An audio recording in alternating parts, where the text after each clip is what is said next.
Good morning, 7th class. Lesson number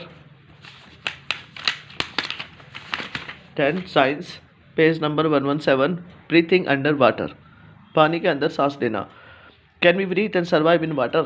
क्या हम पानी के अंदर सांस ले सकते हैं या जीवित रह सकते हैं? तो there are many organisms which live in water. बहुत से जीव ऐसे होते हैं जो पानी के अंदर ही रहते हैं. How do they breathe under the water? वो पानी के अंदर सांस कैसे लेते हैं? How you have studied in previous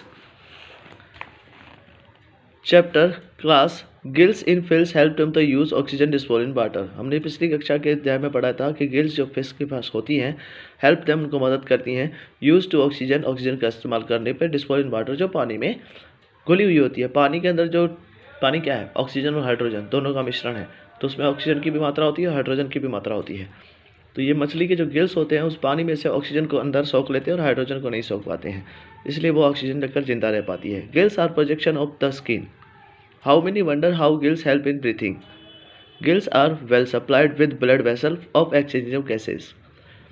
कहता है कि gills are projection of the skin. Gills जो होते हैं प्रोजेक्शन ऑफ द स्किन, त्वचा का एक अंग माना जाता है, एक भाग या एक हिस्सा माना जाता है.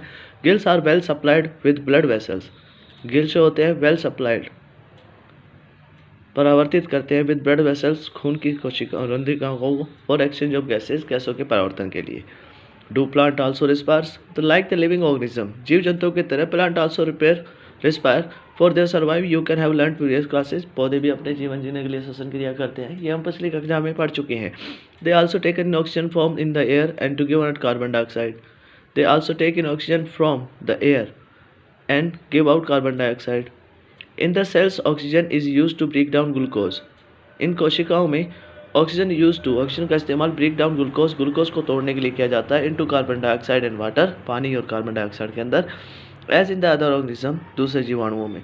इन plant each part can independently take in oxygen from the air.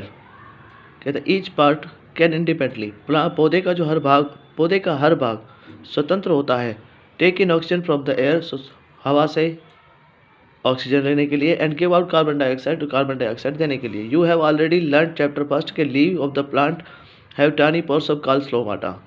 हम पहली कक्षा में पिछले अध्याय में पढ़ चुके हैं कि पत्तियों के ऊपर छोटे छोटे छेद पाए जाते हैं जिन्हें स्टोमाटा कहा जाता है. एक्सचेंज ऑफ ऑक्सीजन और कार्बन डाई, जो ऑक्सीजन और कार्बन डाइऑक्साइड को परावर्तित करने में मदद करते हैं.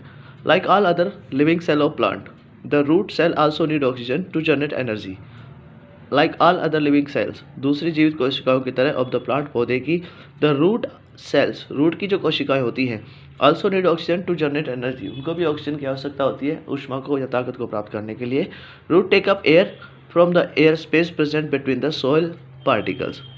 Root take up air from, जड़ें जो हवा लेती हैं, the air space present between the soil particle, मिट्टी के कणों के बीच में जो हवा भरी होती है उन हवाओं को खींचकर वहाँ से ऑक्सीजन प्राप्त करते हैं. Can you guess what would happen if a potted plant is over water? यदि आपका एक पौधा जो गमले में लगा हुआ है उसमें आप ज़्यादा पानी डाल दो तो क्या होगा?